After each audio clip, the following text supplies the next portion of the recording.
Media మిత్రులందరికీ నమస్కారం. Nellore rural రాజకీయాల్లో గత 2 రోజులుగా చాలా పరిణామాలు చోటు చేసుకుంటున్నాయి.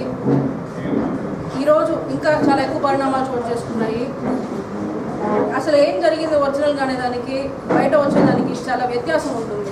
ఈ మిస్కమ్యూనికేషన్ని క్లియర్ చేయడానికి, మీ అందరికీ కూడా పారదర్శకత కల్పించడానికి, ప్రజలకు పారదర్శకత కల్పించడానికి ఈరోజు ప్రెస్ మీట్ పెట్టడం జరిగింది.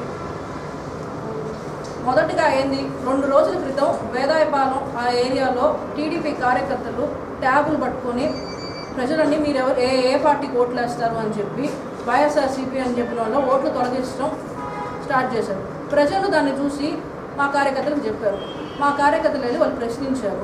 ప్రశ్నించిన వెంటనే వాళ్ళని అరెస్ట్ చేశారు. శ్రీధర్ రెడ్డి గారు వెళ్ళి న్యాయంగా పోలీస్ స్టేషన్లో క్వశ్చన్ చేశారు. ఇట్లా మా వాళ్ళని అరెస్ట్ చేశారు ఎంత అని చెప్పి. 6:30 గంటలకి ఛార్జ్ షీట్ పెడతాము, కోర్టులో హాజరు పెడతామన్నారు. 6:30 గంటలకి చేయలేదు. నెక్స్ట్ 9:30 చేస్తామన్నారు, అది కూడా చేయలేదు. రాత్రి 11 గంటలకి ఆ కార్యకర్తలకి వాళ్ళ ఇంట్లో నుంచి ఫోన్లు చేశారు శ్రీధర్ రెడ్డి గారికి. అన్న మా వాళ్ళు ఇంకా ఇంటికి రాలేదు అని చెప్పి. మా నాన్న తన రాజకీయ ప్రస్థానం స్టార్ట్ చేసింది ఒక కార్యకర్తగా స్టార్ట్ చేశాడు. కార్యకర్తల కష్టం తెలుసు కాబట్టి కార్యకర్తలు రాత్రి 12 ఇంటికి రాకపోతే ఆ కార్యకర్తలు ఇళ్లలో ఎంత బాధపడతారో ఎంత భయపడతారో తెలుసు కాబట్టి 12 గంటల అయిందా 1 గంట అయిందా సాయంత్రం అని టైం చూసుకోకుండా ఆ టైంలో వెళ్ళి పోలీస్ స్టేషన్లో చాలా మర్యాదపూర్వకంగా అడిగారు.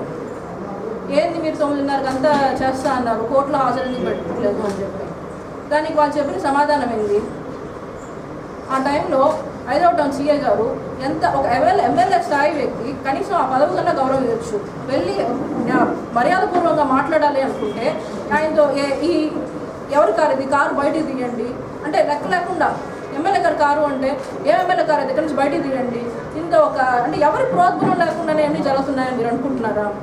ఏదైనా మాట్లాడారు. ఆ 3 గంటల సేపు ఆడే ఉన్నాడు. మా నాన్న ఆ 3 గంటలు ఆడేం చేసింది, ఏం మాట్లాడింది అంతా కూడా ఫేస్బుక్లో లైవ్ ఇచ్చారు, తన ఫోన్ పేజ్లో లైవ్ ఇచ్చారు. ఎక్కడా కూడా ఏదో ప్రజలకి ఒక తప్పుడు సంకేతాలు పంపించాలా అని చెప్పి వీడియో కట్ చేసి ఏమి ఎక్కడా పెట్టలేదు కదా. మీరు చూడండి మొత్తం వీడియోని దయచేసి. అందులో శ్రీధర్ రెడ్డి గారు ఎక్కడ దుర్భాషలాడారు. కార్యకర్తలకి వాళ్ళు అరెస్ట్ చూపించమంటే చూపించట్లా, ఛార్జ్ షీట్ పెట్టమంటే పెట్టట్లా, కోర్టులో హాజరు పెట్టట్లా. దాన్ని ప్రశ్నించారు, గట్టిగా ప్రశ్నిస్తారు. కార్యకర్తల్ని అన్యాయం జరుగుతున్నప్పుడు ప్రశ్నించిన దానికి ఈరోజు శ్రీధర్ రెడ్డి దుర్భాషలాడారు, దౌర్జన్యపడ్డారు అన్నీ అంటున్నారు. అంటే 3 గంటలు నిజంగా శ్రీధర్ రెడ్డి దుర్భాషలాడి దౌర్జన్యం చేస్తుంటే 3 గంటల సేపు అక్కడే ఉన్నాడు కదా. ఆ 3 గంటలు శ్రీధర్ రెడ్డిని మీకు ఎదిరించాలని చెప్పి అరెస్ట్ చేయాలని అనిపిలా. నెక్స్ట్ డే తర్వాత రోజు 24 గంటలు ఉంది. ఆ 24 గంటలకు శ్రీధర్ రెడ్డి చేసిన తప్పు అనిపిలా. 2 రోజుల తర్వాత పొద్దున గుర్తొచ్చింది వాళ్ళకి, ఎవరో ఈ జిల్లాలో ఉండే 2 మంత్రులు లేకపోతే ఈరోజు మా నాన్నకి వ్యతిరేకంగా ప్రత్యర్థిగా పోటీ చేసే ఆదాల ప్రభాకర్ రెడ్డి గారి ప్రోద్బలంతోనో వాళ్ళు ఫోన్ చేసి శ్రీధర్ రెడ్డి గారిని దౌర్జన్యం చేశాడు. 42 రోజుల తర్వాత వాళ్ళకి గుర్తొచ్చింది, శ్రీధర్ రెడ్డిని అరెస్ట్ చేద్దాము అంతా అని చెప్పి. పొద్దున వచ్చారు, అరెస్ట్ చేసి తీసుకెళ్లారు. 23వ తేదీ వరకు కూడా రిమాండ్లో పెట్టడం జరిగింది. మా నాన్న ఏం తప్పు చేశాడని 23వ తేదీ వరకు రిమాండ్లో పెట్టడం లేదు. కనీసం శ్రీధర్ రెడ్డి వ్యక్తిత్వం ఎలాంటిదంటే ఈరోజు బెయిల్ పేపర్ మీద సంతకం పెట్టలేదు.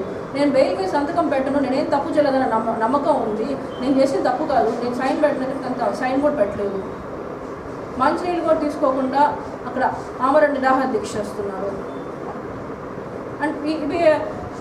అంటే వీళ్ళందరూ ఏం చేయాలనుకుంటున్నారు? శ్రీధర్ రెడ్డి గారిని జైల్లో పెట్టేసి ఎలక్షన్ ముగించాలనుకుంటున్నారా? శ్రీధర్ రెడ్డి ఆయన తన రాజకీయ జీవితాన్ని ఒక కార్యకర్తగా మొదలుపెట్టాడు. కార్యకర్తల కష్టాలు తెలిసిన వ్యక్తిగా స్పందించి వాళ్ళకి అండగా నిలిచాడు. వీళ్ళు ఎలక్షన్స్లో గెలవాలి. గత 4.5 ఏళ్ళుగా మీరు పోటీ చేసే ధైర్యం కూడా లేదు. ఈరోజు పోటీ చేయడానికి వచ్చారు. మీరు కష్టపడి ప్రజల్లో తిరగండి. వెళ్ళి కావాలంటే శ్రీధర్ రెడ్డి చేసిన ఏదన్నా ఒక పాలసీ కానీ పనిని కానీ మంచిగా ఎఫెక్టివ్గా క్రిటిసైజ్ చేయకుండా శ్రీధర్ రెడ్డి కింద దించాలా, శ్రీధర్ రెడ్డి గారికి పేరుని నాశనం చేయాలా, ప్రతిష్టను దిగజార్చాలా అని చెప్పి ఎల్లో మీడియాని పోలీసుల్ని చేతిలో పెట్టుకొని చాలా అన్యాయంగా ప్రవర్తిస్తున్నారు ఈరోజు అధికార పార్టీ నాయకులు. ఒకటే అడుగుతున్నాను, ఎవరి సాదా ప్రభాకర్ రెడ్డి గారిది, మంత్రి నారాయణ గారిది, సోమిరెడ్డి గారిది ఎవరిది ప్రోద్బలం లేదా పోలీసులు ఈరోజు మీరు చేసిన పనుల్లో? చెప్పకుండా మేము వదలము, మేము కార్యకర్తను వదిలే ప్రశ్నే లేదు. ఎందుకు వదల కార్యకర్తని? మేము దొంగని పట్టించాం. ఓట్లను తొలగించే వాళ్ళని పట్టిస్తే ఆ ఓట్లను తొలగించే వాళ్ళని పట్టుకోకుండా వాళ్ళని అరెస్ట్ చేయకుండా పట్టించిన మా కార్యకర్తల్ని రాత్రంతా జైల్లో పెట్టి వేధించారు. అది తప్పు కాదా? మీడియా సోదరులు నేను ప్రశ్నిస్తున్నానండి, అది తప్పు కాదా? ఈరోజు ప్రజలు న్యాయ నిర్ణేతలు ప్రజాస్వామ్యంలో. నేను ప్రజలను ఒకటే అడుగుతున్నాను, మీరు గత 5 ఏళ్ళుగా మీరు శ్రీధర్ రెడ్డిని చూస్తున్నారు. ఆయన నిత్యం ప్రజల్లో తిరిగే వ్యక్తి. ఈ 5 ఏళ్లలో ఏ రోజైనా ఆయన ఎవరితో అయినా ఆయన ఏ రకమైనటువంటి ఒక విమర్శ కానీ, ఆయన ఎప్పుడు విమర్శ చేసినా ఒక హుందా రాజకీయాలు చేశారు. ఆయన ఎప్పుడు విమర్శలు చేసినా ఒక ప్రతిపక్షాన్ని దిగజార్చాలని చేయలేదు. ఆయన ప్రజల కోసం విమర్శించారు, ప్రజలకు నష్టం జరుగుతుందంటే విమర్శించారు. అంతేగాని ఎప్పుడు కూడా ఆయన నా వ్యక్తిగత అవసరాల కోసం ఎవరిని దిగజార్చాలనుకోలేదు. కానీ ఈరోజు ప్రతిపక్ష పార్టీ వాళ్ళు ఇన్ఛార్జిగా ప్రకటించి నెల అవుతుంది. ఈ నెల రోజులుగా చూస్తున్నాం. టీవీలు పెడితే చాలు కడప రాజకీయం, కడప రౌడీజం అంటున్నాడు. ప్రత్యర్థి పార్టీ ఎమ్మెల్యే పోటీ చేసే ఎమ్మెల్యే, ప్రత్యర్థి పార్టీలో పోటీ చేసే ఎమ్మెల్యే. ఏది కడప రాజకీయం, ఏది కడప రౌడీజం? 5 ఏళ్ళుగా శ్రీధర్ రెడ్డి ఉన్నాడు ఎమ్మెల్యేగా. ఏ రోజు రౌడీజం చేశాడు? ఎవరు నష్టపోయారు మా వల్ల? ఇంకో మంత్రి అంటాడు పంచాయతీలు అంట. పంచాయతీలు చేసే అవసరం మనకు లేదంటే ఎవరు పంచాయతీలు చేశారు? నేను అడుగుతున్నాను, నెల్లూరు జిల్లాలో ఒక్కరైనా వచ్చి చెప్పమనండి, శ్రీధర్ రెడ్డి మా పంచాయతీలు చేశారు, మా ల్యాండ్ కబ్జా చేశారు అనేసి. ఏ రోజు టీవీ పెట్టినా అదే, మేము కబ్జాలు చేయము, కబ్జా కోర్టులు పోతేయదు. ఎవరు కబ్జాలు చేసేవాళ్ళు? ఎవరు పంచాయతీలు చేసేవాళ్ళు?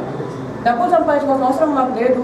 రాజకీయాల్లో డబ్బులు సంపాదించుకోవాల్సిన అవసరం ఎవరు సంపాదించుకో? రాజకీయాల్లో డబ్బులు మీ పార్టీ వాళ్ళే, మీ టీడీపీ పార్టీ వాళ్ళే. మీకు టికెట్ అనౌన్స్ చేయకముందు మా నాన్న బతిలాడారు, మా పార్టీలోకి రండి, మీకు 100 కోట్ల పార్టీ ఫండ్ ఇస్తామని. మాకు జగనన్న కావాలి, మేము జగనన్నతో ఉంటాం, మాకు అవకాశం ఇచ్చిన జగనన్న. మేము ఏ పార్టీకి రాం, మేము డబ్బు మనుషులం కాదు. 30 సంవత్సరాలు రాజకీయాల్లో ఉన్నారండి. డబ్బు సంపాదించుకోవాలంటే ఎంత పని, ఎంతసేపు? డబ్బు సంపాదించుకొని రాజకీయాలు చేస్తున్నాము. మేము గత నెల రోజులుగా ఇంటింటికి తిరుగుతున్నాను, డోర్ టు డోర్ క్యాంపెయినింగ్ చేస్తున్నాను. నేను తిరిగిన ఎక్కడ కూడా మా నాన్న మీద నెగిటివ్ కామెంట్ నాకు రాలేదు. వేరే పార్టీ వాళ్ళు కూడా, టీడీపీ పార్టీ, మేము టీడీపీ సింపథైజర్స్ అండి, కానీ ఓటు మీ నాన్నకి వేస్తాం, మాకు మంచి వ్యక్తులు కావాలి. ఇదే నాకు వచ్చిన సమాధానం వారి నుంచి. ఈరోజు అభివృద్ధి అంటున్నారు. ఏది మీరు చేసిన అభివృద్ధి? రథం వేసుకొని వెళ్ళిపోవడం కాదు, మెయిన్ రోడ్లో ప్రతి ఇంటికి రండి. మిమ్మల్ని ప్రజలు చీకొట్టే పరిస్థితి. ఒక రోడ్డు వేస్తే ఇంకో రోడ్డు వేయరు. ఎందుకు వేయరు? టీడీపీ పార్టీ వాళ్ళు ఉండే మీ కార్యకర్త జన్మభూమి కమిటీలు వేసి మీ కార్యకర్తలు ఉండేలా రోడ్లు వేశారు. పక్క దాంట్లో మా కార్యకర్తలు రోడ్లు వేయించారు. మీ సొమ్ముతో ఏమైనా రోడ్లు వేస్తున్నారా? ప్రజల సొమ్ము కాదా అది? ఆయన ఎంత కష్టపడుతున్నాడు ఈ 5 సంవత్సరాలుగా. ఆయన ఏం తప్పు చేశాడు? ఆయన ప్రజల్లో ఉండడం తప్ప, ప్రజల కోసం పనిచేయడం తప్ప ఏం తప్పు చేశాడు ఆయన? ఈ రోజు జరిగిన దాడి ప్రజాస్వామ్యం మీద జరిగిన దాడి, దీన్ని మేము ఖండిస్తున్నాం. ఇది హర్షించదగాల్సిన విషయం కాదు. ప్రతి ఒక్కరూ దీన్ని ఖండించాలి. ఇది మంచి సాంప్రదాయం కాదు. ఎలక్షన్స్లో నెగ్గాలనుకుంటే ప్రజల్లో తిరగండి, వాళ్ళ మెప్పు పొంది వాళ్ళ కోసం పనిచేసి వాళ్ళ నమ్మకాన్ని గెలవాలనుకోవాలి. కానీ ప్రతిపక్ష పార్టీ ఎమ్మెల్యేలు ఓట్లు తీసేసి మా పార్టీకి పడే ఓట్లు తొలగించేసి వాళ్ళని డిఫేమ్ చేసి ఎలక్షన్లో విన్న వాళ్ళు కరెక్ట్ కాదు. ఇది ఎప్పుడు జరగలేదు ఇంతకుముందు, ఇంకా మీదట కూడా ఇది జరగకూడదు. అంటే మీరందరూ మాకు అండగా నిలవాలి, మీ అందరూ మాకు సపోర్ట్ పోటీగా రాష్ట్రంలో బయట తప్పుకుంటాం. మేము సవాల్ విసురుతున్నాను, బయట పెట్టమనండి. మమ్మల్ని విమర్శించే వారికి మేము అడుగుతున్నాం, బయట పెట్టమనండి. మేము కబ్జా చేసిన ల్యాండ్ చూపమని చెప్పండి, మేము చేసిన పంచాయతీలు చెప్పమని చెప్పండి. ఈ రోజు అన్యాయంగా డబ్బు సంపాదించుకుంటాం. అంతెందుకన్నా మీ అందరికీ తెలుసు, టీడీపీలోకి రమ్మని మా నాన్నకి ఎన్ని ఆఫర్లు వచ్చాయో, ఎంత ఆఫర్ చేశారో. ఏమన్నాం మేము సామాన్యులమే. మా ఇంట్లో మేము జగన్ వదులుకోవాలనుకో, మీ విలువలతో కూడిన రాజకీయాలు చేస్తాం. మేము ఏ రోజు అపోజిషన్లో ఉండేరు వాళ్ళు. ఏ పార్టీ అధికారంలో ఉంటే ఆ పార్టీలోకి వచ్చేస్తారు. భయపడే వాళ్ళు ఎవరూ లేవు. రెట్టించిన సమరోత్సాహంతో ఇప్పటికే మేము ఇల్లు తిరుగుతున్నాం నెల రోజుల నుంచి. ప్రతి ఇంటికి వెళ్ళి మాకు జరిగిన అన్యాయాన్ని వివరిస్తాం. ప్రజలే న్యాయ నిర్ణేతలు, ప్రజలే నిర్ణయిస్తారు ఎవరు గెలవాలి అనేది. ఏవైతే మా నాన్న పాల్గొనాల్సిన ఆత్మీయ సమావేశాల్లో మేము పాల్గొంటాము. మా నాన్న వచ్చే వరకు ఈ కార్యకలాపాలకు ఎటువంటి ఆటంకం కలగదు. ప్రతి సమావేశంలో మేము పాల్గొంటాము. జరిగిన అన్యాయాన్ని, ఈ 5 ఏళ్ళ నుంచి జరుగుతున్న అన్యాయాన్ని అన్నింటినీ ప్రజలకు వివరిస్తాము.